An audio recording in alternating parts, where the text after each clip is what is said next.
guess what? We have a coolant leak. This line from the engine to the water neck, it has one of those aftermarket hose clamps. Somebody probably tightened it too much, and with the heat making the hose softer, that hose clamp is just so thin it started to cut it. And now there's a hole and it's leaking. You want to undo it, cut it, make it a little shorter. Okay, I repaired it. If you can see, I put some electrical tape and then I put the hose clamp, so now it's a little more protected. I cut it a little shorter. Now it shouldn't leak. So I'm going to open the radiator. It shouldn't be crazy hot. Let's see if it leaks. Nice. Alright, I'm going to put some good old distilled water in there and hopefully it doesn't leak no more. I don't see any coolant leaking. That looks nice. And that looks pretty filled to me. So let's plug this bad boy up. I'm going to hold this with me in case something happens. It's always good to have tools with you. Let's go drive this bad boy.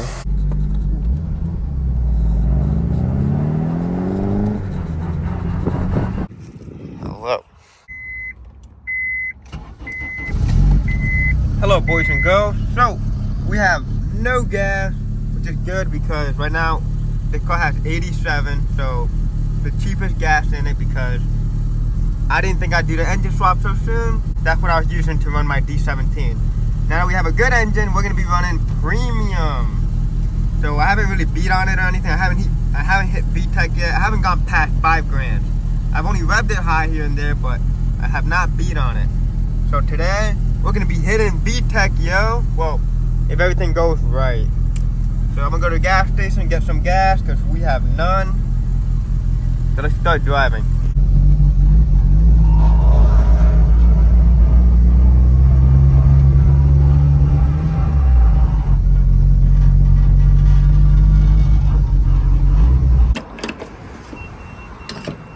First time this car is getting premium. Hope she's happy. This thing needs a wash. Engine looks good though. Yeah, I'm not gonna enjoy filling this thing up. Time to hit some VTEC. Woo-hoo-hoo. Let's go.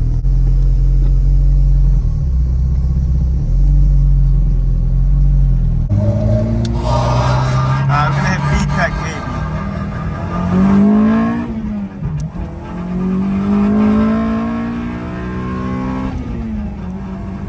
Oh my goodness! First to second gear pull.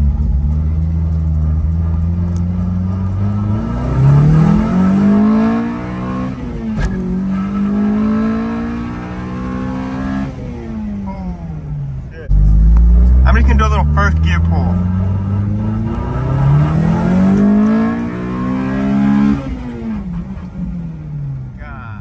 Alrighty, so I'm noticing a bunch of things, good and bad. So one thing I noticed, it's not really hitting VTEC. Another thing I noticed, this wheel was on the driver's side and it was rubbing. It has a little bit of a bigger tire. There's 215/45. And it was rubbing on the driver's side. So I'm going to swap them. And now on the driver's side, I'm going to run a smaller size. So I have a 205/45. A little bit of a smaller profile, so hopefully it doesn't rub anymore. You can see what's rubbing down here. And it's really damn loud. It's kind of freaking annoying. And another thing we do is fog lights are not plugged in and this turn signal is not plugged in. So, gotta remove the front bumper. Once the front bumper is on, I'm gonna be test fitting the hood. And we're gonna see what we hit. I'm assuming we're gonna hit all of this and possibly here, maybe the intake too. So let's begin doing some stuff. So we kind of have the hood on. It's floating, of course, because it's hitting something. I want to say it's hitting the power steering pump. It's so hard to see down there. But the power steering pump is sticking out quite a bit. So I'm going to cut the skin over here. I'm going to cut like a nice square there. And then I have no clue where it could be hitting over here. Another tip is, I'm able to actually put this down. It kind of lines up. This side is good, but it's lifting up over here. And here, obviously, you can't put it down at all.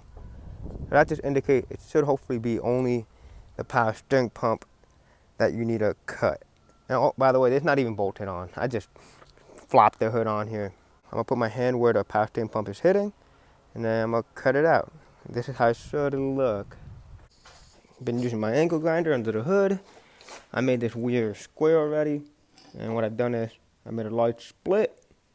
I'm gonna try to hammer these down. So I kept cutting and cutting, and I noticed through a hood, there's still a nice gap. And I look, and there's just no way it's heading now. Well, I cut so damn much. So I noticed over here it was hitting something. That little nipple, that little hose clamp was hitting right there. You can see the mark. So I know what it cut now. I'm gonna clean this cut up, make it look pretty. And there, I might just hammer it in, to be honest. So let's see what I do. And just like that, hood fits pretty good. I want to say it's good. It's like down. Well, it doesn't seem to be hitting anything now. I'm gonna feel like I didn't have to cut the power steering pump because it feels like there's a good amount of space, but oh well. I already cut it. This helped a bunch. So putting a fat dent and hole right there. So where that hole is, put it right there to the driver's side. Cut it out a little bit, make a few dents because it hits that little nipple and that vacuum line. But cutting that helped a bunch. For the power steering, I don't know how to make it, but I did it anyway. Now that looks ugly and it'll get rusty, so make sure you paint that. And now it's time to put the hood latch on. Here we have the radiator support. I put some small bolts on this side because these nuts are very close to the intake manifold. But it looks good. I smoothed out the edges so it's not crazy sharp. That's all I cut. These are the brackets I made. And I might paint it, so let's see what else to do. The hood is very weird to put on. See that little ball? You put the cable through this hole. Then that little ball, there's a little slot right there. Put it into that little slot, and then ball gets stuck in there. And then when ball's in there, there's this white clip. So you gotta get that white clip stuck with that bracket. Pretty tricky, but hey, got it in. And next is, now I'm gonna tie in the bolt. So here we are under the car. That's the subframe. Right here we have a nut and bolt setup. So one side has a zip tie, other side has a nut and bolt setup. And this is from the bottom of the radiator support. Pretty good. And at the top, see this bracket's gonna be right here. Hold on, this bracket's gonna be holding the radiator support. And here is supposed to be a radiator bracket that's supposed to hold the radiator, but I honestly don't know where it is. But while you're here, it's probably a good time to paint all these ugly things. So this is ugly right now. Let's get it painted.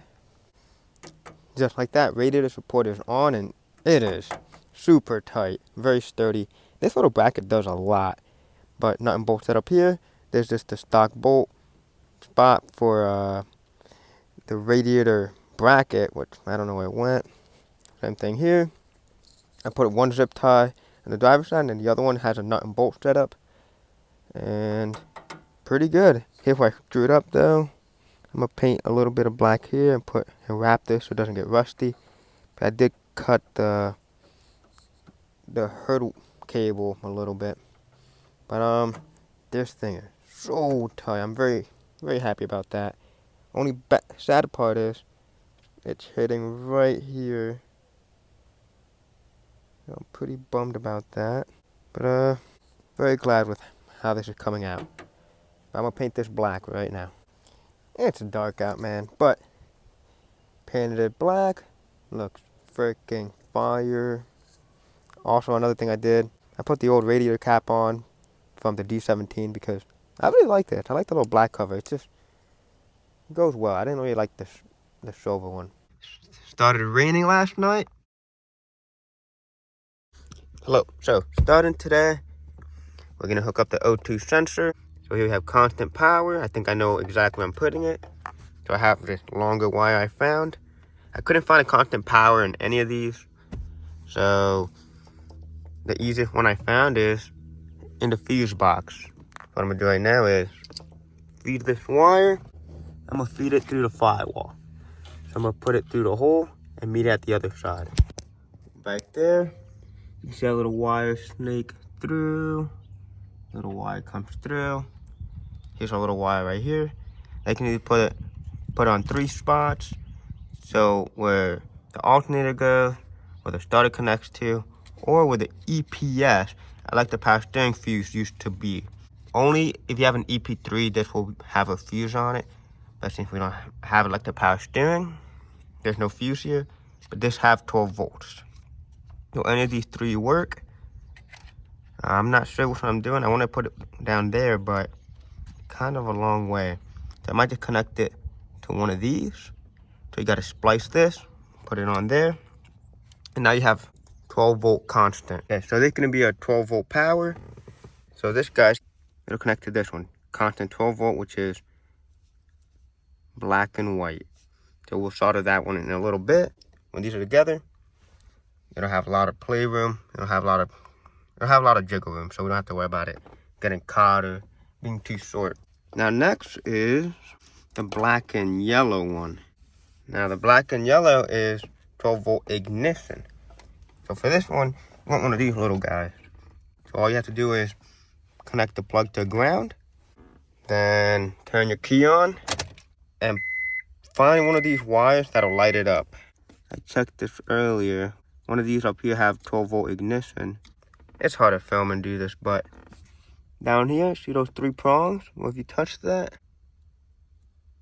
it lights it up. So that means it's getting power. You see that? We're getting power right there. We can connect to one of these 3 wires back here. I'm gonna go with the one furthest back. And by the way, this plug is the one that's on the Civic. I'm not messing with the engine harness and the adapter harness. That's fine. If you can find one of these that has ignition 12 volts, that's fine, but you're literally looking for one on here though. So I'm gonna splice into this guy, solder it up, and that's gonna be our 12 volt ignition. So I'm gonna set this up right now. This is how it should look. Here's what I did so far. It's gonna be hard to focus because this camera sucks. I was able to cut the insulation off from the wire. So I got a blade, cut off a little bit on one side, little by little, all the way around. And this one I just spliced, as you can see. I just made a little loop, squeezed it together, and now all I have to do is solder this up. That looks pretty clean. So right now, it'll be soldered up. So 12 volt constant, soldered up. And this is the wire that goes all the way to the fuse box on either the alternator or starter wire. And over here, there's a wire that we found that when we turn the ignition on, it becomes live. There's our 12 volt ignition.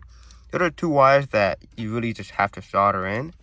And then the last one is this one, O2 heater. This one's actually a pinout that goes into one of these. According to our K20 instructions, it goes on the E8 position, so on the ECU harness. Sure which one. That one I'm not sure about. This one we have to do research and figure out which one is the E8. I'm honestly not sure which one it is, but whichever one of those are, this plugs in. So I'll just be doing homework and research, and hopefully I'll figure it out. But for now, these guys are soldered up. We don't have to worry about this no more. This wasn't even too bad and too hard. The next thing to do is obviously protect these. You don't want these exposed to any wire. It is 12 volts, and if it's resting on like any piece of ground, it can melt or fry up your ECU. So make sure you electrical tape these bad boys up so it's nice and protected.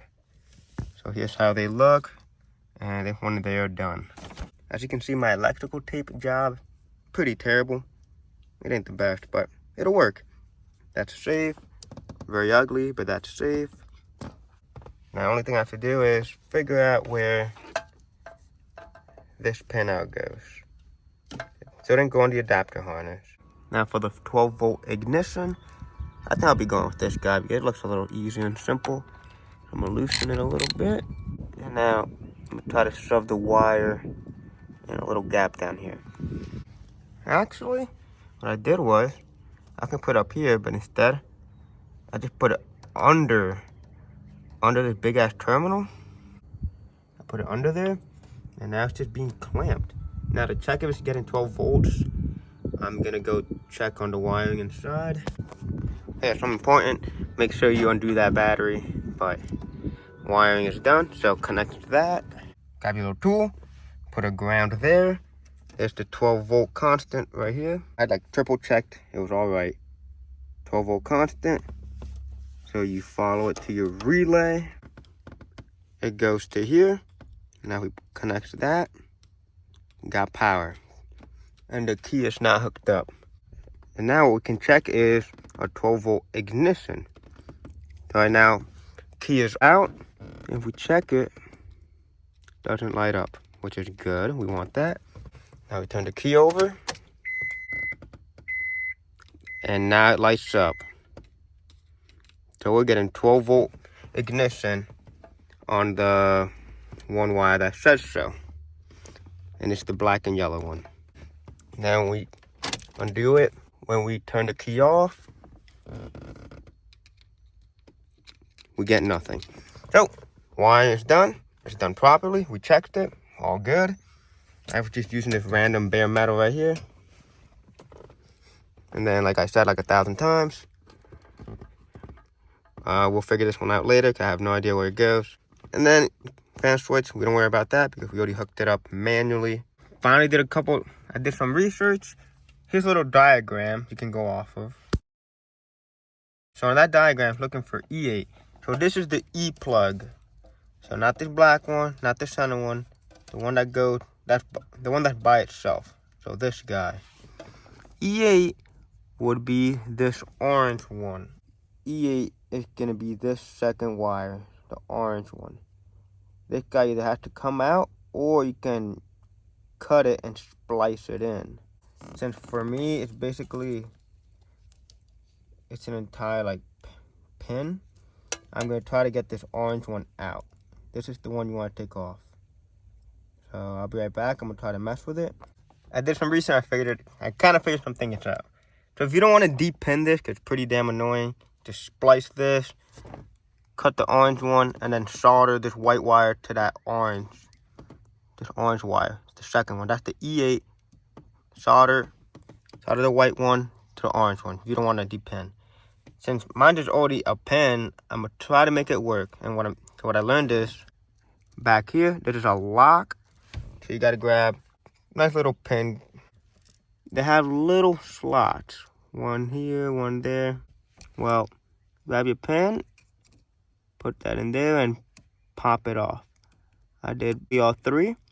Now these are unlocked, so the pins are unlocked, but it doesn't come off yet.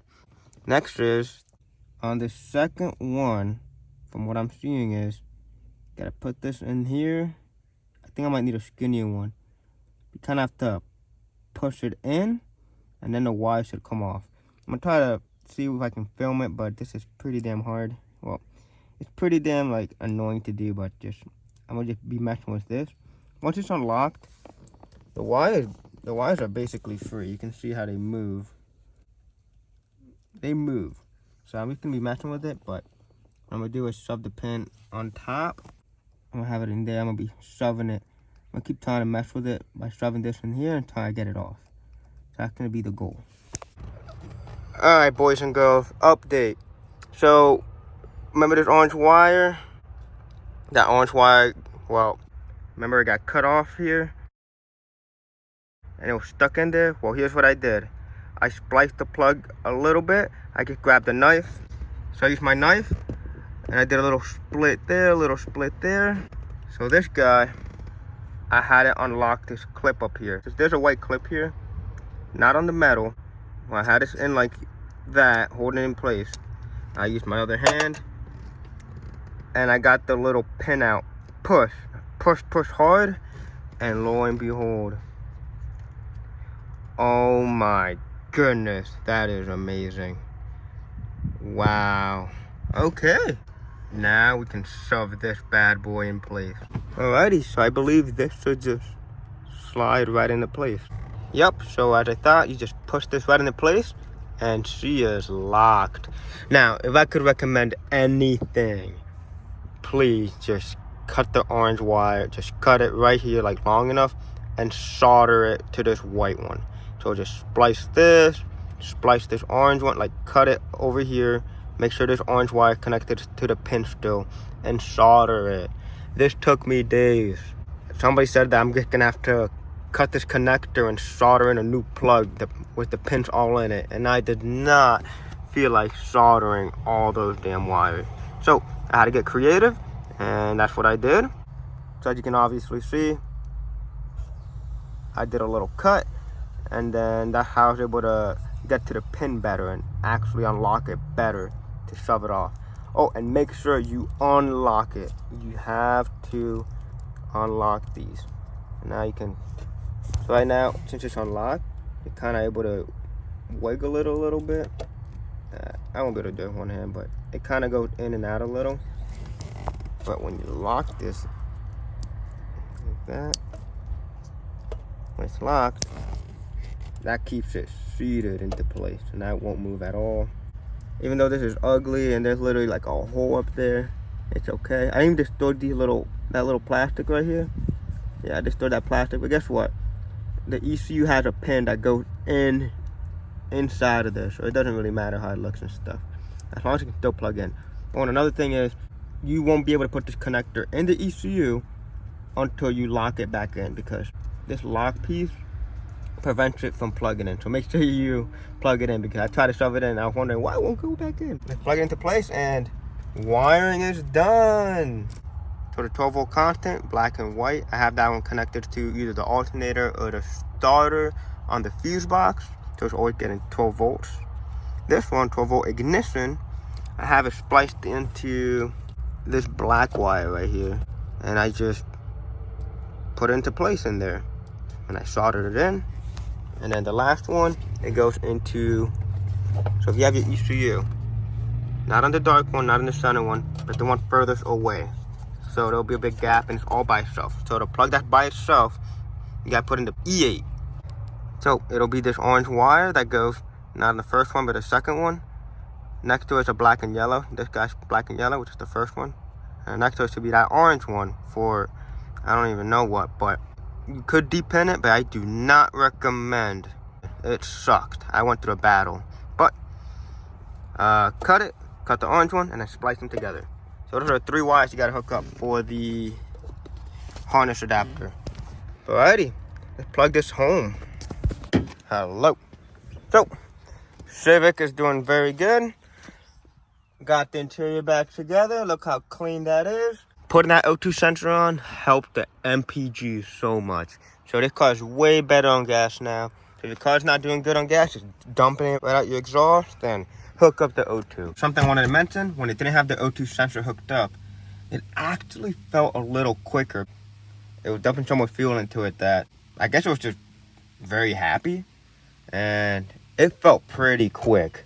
Ever since I hooked up the O2 sensor, it doesn't hit as hard as it did before when it was running rich. Plus, another thing I noticed too is it would produce so much black smoke. When it didn't have the O2 sensor on, it would smoke like a damn diesel truck. I had a buddy behind me one night. I gave it some throttle, and I looked behind me, and there was a big black cloud. So if you don't have your O2 sensor on, it'll be a little quicker, but it'll just dump fuel, and it just won't be healthy. So hooking up the O2 sensor will improve your MPGs, but if you want to be as quick as it can be, then get it tuned, or hey, tune it yourself. One thing I brag about is it breaks up, and I think it's because of protection. I have lean protection on, so it might be because of that. It's been a great daily. It's been fun. She pulls good, but still not hitting VTEC, so we got to figure out what's going on there. The hood is on. Now it looks clean, simple. And it's been a while since I've updated you guys. Those last few clips you saw were literally like from a few weeks ago. I've just been tinkering around and figuring stuff out. But I have another update for what's been happening. Also, I haven't uploaded in a while because editing videos suck and I don't get paid. I hope you guys enjoyed it.